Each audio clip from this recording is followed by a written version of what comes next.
A paz do Senhor Jesus, irmão, bem-vindo ao canal Vem para EBD. Nós estamos estudando vamos começar agora a estudar nesse trimestre uma nova revista, uma nova lição. Eu já quero estar te convidando aí a estar nos acompanhando durante essas semanas aí que vem, para que juntos possamos estudar aí essa nova revista, que tem por título Timóteo e Tito, servos de Deus e servos da igreja.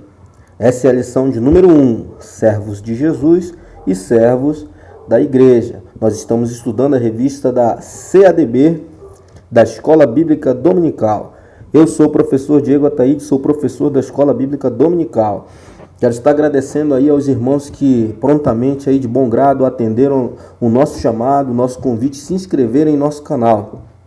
E quero estar te convidando ainda, você porventura que ainda não se inscreveu, irmão, por gentileza aí, se inscreva no canal, que você vai estar nos abençoando, você vai estar nos ajudando a prosseguir nessa ideia, a prosseguir com esse trabalho, com essa obra.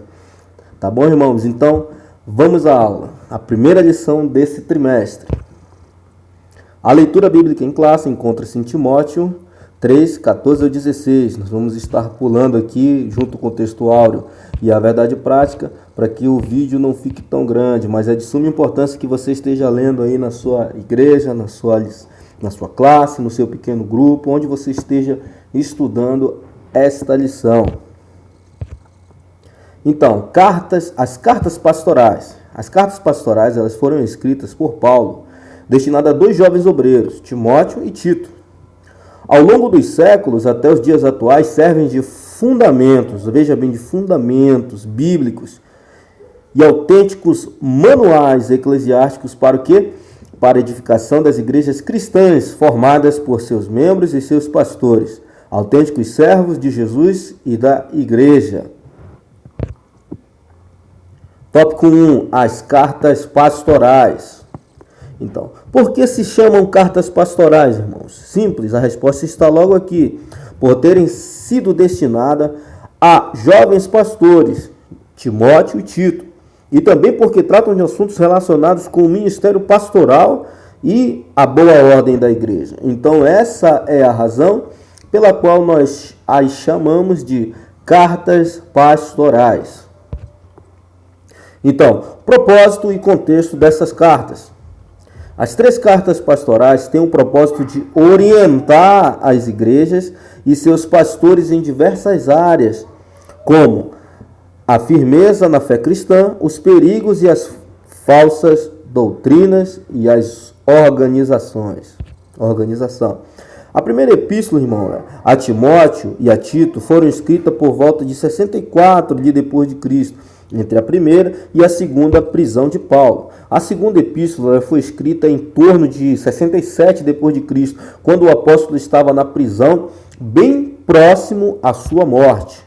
Então, combate a ensinos falsos. Isso aqui, graças a Deus, irmãos, que Paulo foi direcionado ali pelo Espírito Santo e nos ensinou isso aqui para que nós hoje não ficássemos perdidos à mercê aí desses falsos ensinos. Então, os dois principais formulários de ensino falsos da época foram os judaizantes e os gnósticos.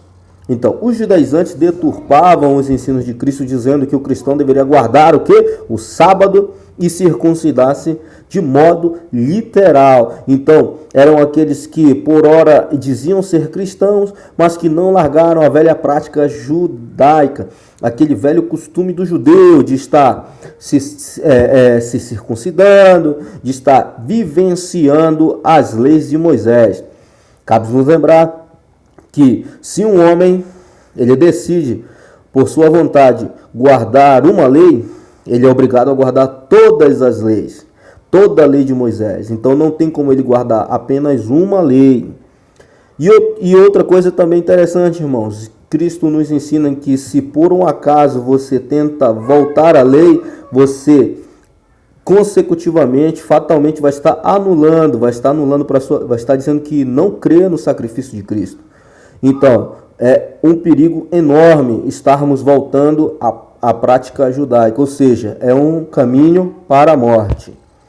E os gnósticos? O gnosticismo, por sua vez, era uma filosofia herética que se propunha a explicar todas as coisas por meio do conhecimento. Era aqueles ali que se achavam detentores do conhecimento de uma forma científica, que podiam explicar as coisas de Deus através da ciência, e assim se permaneciam descrentes. Uma característica, olha aí, os gnósticos consideravam-se cristãos dotados de conhecimentos superiores aos demais convertidos. E olha só, eles caíam nesse equívoco aqui, olha, praticavam culto aos anjos.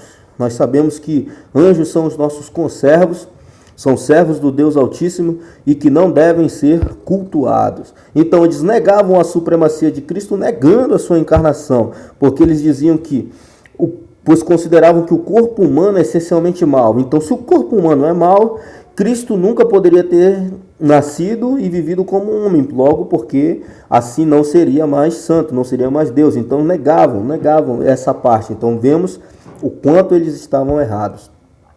Agora vamos para heresias atuais. Na época de Paulo, poucas heresias já ameaçavam os alicerces da fé cristã. Hoje, são centenas infiltradas sorrateiramente nos púlpitos evangélicos. Os judaizantes e os gnósticos ainda sobrevivem no meio das igrejas evangélicas atuais. Então, até hoje, irmãos, até hoje temos essas heresias aí assombrando, vamos assim dizer, as igrejas evangélicas atuais, que são os gnósticos, os judaizantes e outros aí inúmeros que vêm com esse blá blá blá cristão, esse bando de fábulas heréticas, fábulas judaicas, fábula daqui, fábula dali, misturando filosofia de vida, misturando práticas e costumes aí heréticos, tentando inseri-los no evangelho genuíno, no evangelho puro. Mas nós, graças a Deus, aqui, por intermédio dessas cartas, nós vamos estar vacinados aí sobre esses falsos ensinos.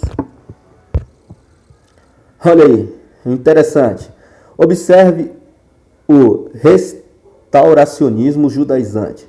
Trata-se de uma modinha teológica, pregando um tipo de retorno ao judaísmo, como guardar o sábado, prática da circuncisão e celebrar as festas judaicas. Olha aí, não sei se você já ouviu por aí alguém te chamando para celebrar a festa judaica, mas eu já te advirto, isso é uma prática errada. É como se eu estivesse voltando à lei e anulando o sacrifício de Cristo para a minha vida. Aí não falo dos irmãos adventistas do sétimo dia, mas de igrejas evangélicas mesmo. Evangélicas aí que tem uma placa que se dizem pentecostais, vamos assim colocar, mas que retornam à prática judaizante, que retornam ao judaísmo. E também um outro exemplo é a teologia da prosperidade. Um ensino exagerado afirmando que todo crente deve ser rico e ter saúde plena.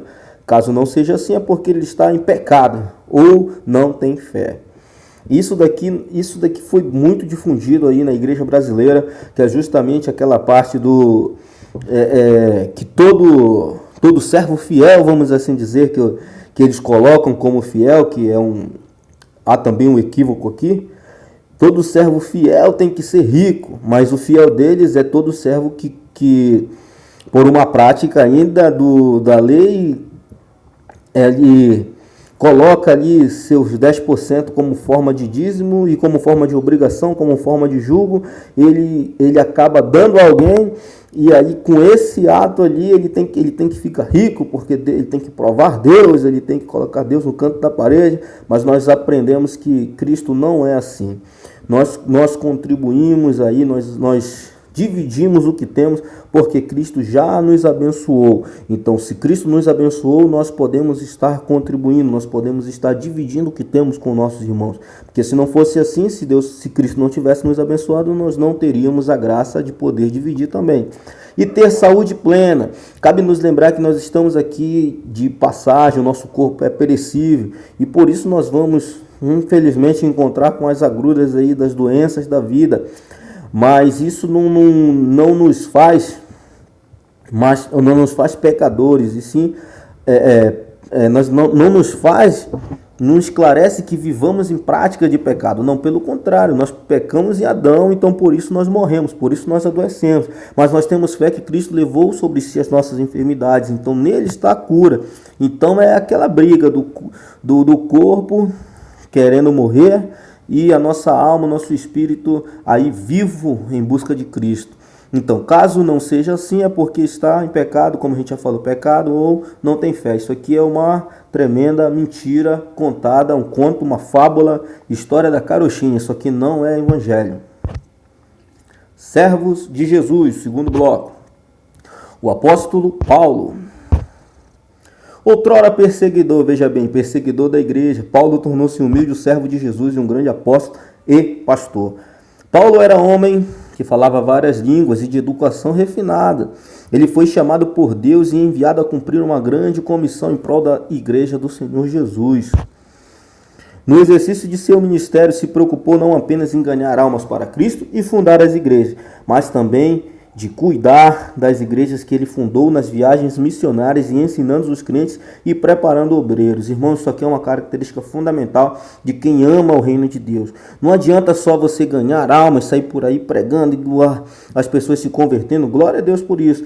Ou então fundando ministérios, vamos assim dizer, abrindo vários lugares que possam assim ser chamados e pregar o ministério, pregar a palavra. Não adianta só isso, na verdade você tem que cuidar, tem que ter zelo pelas almas. Não adianta apenas gerar filhos espirituais e depois abandoná-los, não, tem que cuidar para que haja crescimento, ensinar, exortar, estar juntos ali, discipular. E o trabalho de discipular, na verdade, ele não é rápido, ele não é simples, pode levar até a vida toda. E Paulo se preocupou com isso. Não apenas evangelizou e fundou a igreja. Ele discipulou, fez discípulos. Agora vamos falar de Timóteo e Tito. Os jovens Timóteo e Tito são dois de seus mais fiéis cooperadores, os quais ganharam a confiança do apóstolo a ponto de receberem responsabilidades ministeriais, a ponto de contribuírem aí com sua parte aí para o evangelho. Então, observemos que na primeira carta dirigida a Timóteo, Paulo chamou de meu verdadeiro filho na fé. E na segunda chamou de meu amado filho. Então era um carinho. Na carta de Tito ele chamou de meu verdadeiro filho. Então olha só, e aqui mais à frente também o chamou de meu irmão, meu companheiro e cooperador. Timóteo cresceu sob a influência do apóstolo, Tito tinha a inteira confiança de Paulo. Então olha só, eram verdadeiros discípulos, verdadeiros servos, cooperadores aí do reino. Por isso que Paulo se direciona com tanto zelo, com tanto carinho a esses dois pastores. Firmeza na vida pessoal. Timóteo e Tito precisavam ter cuidado quanto às suas vidas pessoais, de acordo com Paulo, pois eram obreiros e precisavam ensinar os cristãos pelo bom exemplo. Então, tem cuidado de ti mesmo e da doutrina, persevera nestas coisas, porque faz isso, te salvarás tanto a ti como aos que te ouvem, ou seja, o exemplo que arrasta. O apóstolo sabia que só faz sentido o pastor estar à frente da igreja se ele tiver uma vida exemplar, cuidando primeiramente do seu testemunho, de sua vida pessoal e de sua família. Irmão, isso aqui é um calo para muitos, hein?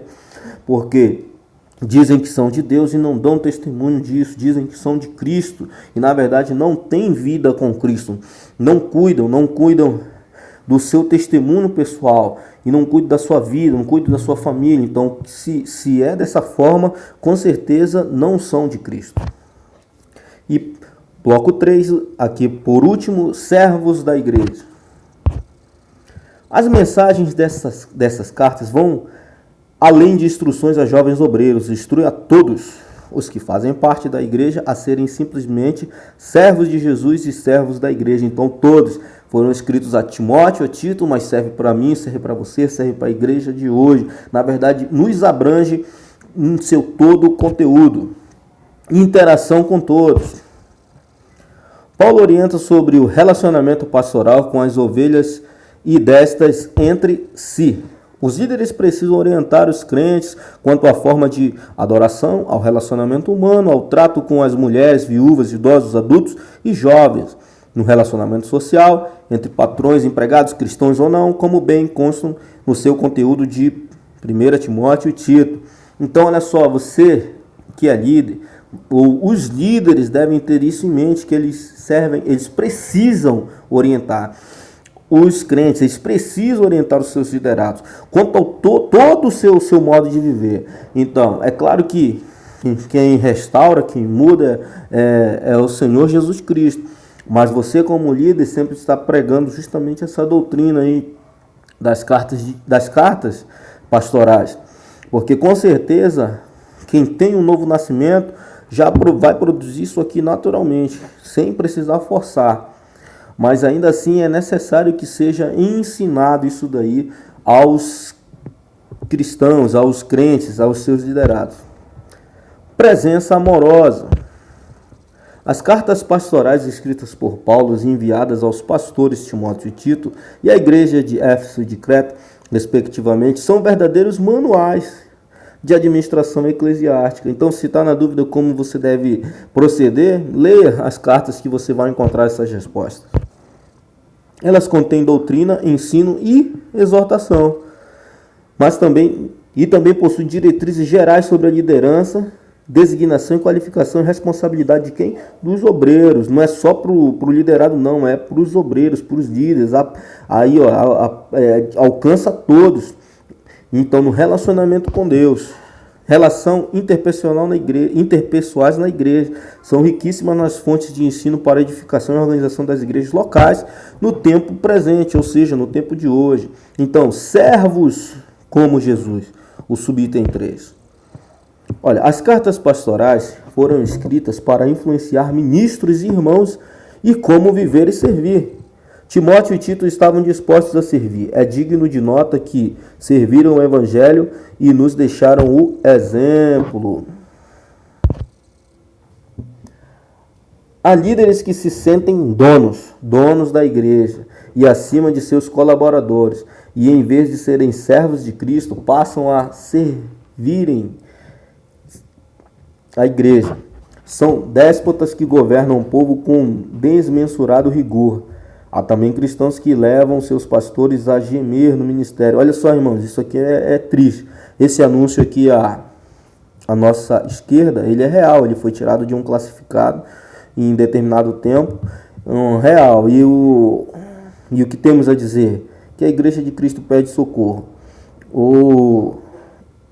Um falso mestre, né? Um falso pastor, ele simplesmente colocou uma igreja evangélica à venda e simplesmente se achou dono. Enfim, né? Eu acho que os comentários eles já falam, a imagem já fala por si só. Mas no finalzinho aqui, olha só, também tem isso aqui, olha. Há cristãos que levam seus pastores a gemerem no ministério. Nós começamos a ver aí com frequência, irmãos, pastores tirando a própria vida, pastores desistindo de serem pastores, pastores que não veem, vamos assim dizer, solução para alguns casos, que é lhes colocado como peso, né? É claro que cada um tem uma história, todo um contexto, mas se nós como igreja estamos fazendo a nossa parte, será que nós estamos orando como deveríamos pelos verdadeiros pastores? Será que nós estamos nos consagrando, ajudando, cooperando com esses homens de Deus aí que se dispuseram, que entregaram a sua vida para Jesus e estão na frente do ministério? Isso daí é uma questão que devemos pensar, devemos colocar nossas barbas de molho aí, a consciência e estar todos juntos, fazendo um trabalho juntos para Cristo. A verdadeira liderança se estabelece pelo exemplo. Isso aqui é fato, irmãos. Olha só, uma pessoa que não dá um bom exemplo, que não dá exemplo, ela não tem condições de liderar nada. Ou pelo contrário, né? Ela vai liderar uma coisa ruim. Se ela dá um exemplo ruim, com certeza a liderança dela não vai ser boa. Então, pelo exemplo, pelo testemunho, pelo caráter, e muito mais do que pelo simples carisma. Então, o líder cristão não é o que manda, é o que serve. Jesus Cristo nos ensinou isso. Ele disse que o maior é o que serve. Não é o maior, é como o menor. Jesus deu precioso ensino isso sobre Mateus. Olha, o maior é o menor. Quer ser o maior no reino de Deus, seja o menor aqui na terra. Chegamos aqui à aplicação pessoal da nossa lição. Então, as igrejas serão saudáveis, fortes e multiplicadoras quando quando e se os pastores e membros forem autênticos servos de Jesus e servos da igreja. Então veja bem, é nossa tarefa, tarefa do líder, tarefa do pastor, tarefa do obreiro, tarefa do irmão, tarefa do membro, tarefa do novo convertido, tarefa do velho convertido e assim sucessivamente, sermos autênticos servos de Jesus. Não adianta, não tem para onde correr. Se não for servo de Jesus, não estiver ligado com Cristo, não é igreja. Aqui chegamos ao fim da nossa primeira lição, desse nosso terceiro trimestre. Eu espero que você tenha gostado da nossa pré-aula, da lição de número 1, servos de Jesus e servos da igreja. Então, irmãos, aqui o canal Vem para EBD, da revista CADB. Eu te convido mais uma vez, se você ainda não é inscrito, que venha estar se inscrevendo em nosso canal, e assim você vai estar nos ajudando a permanecer, a contribuindo com essa obra, com esse trabalho. Amém? Então, até a próxima aula. A paz do Senhor Jesus seja contigo.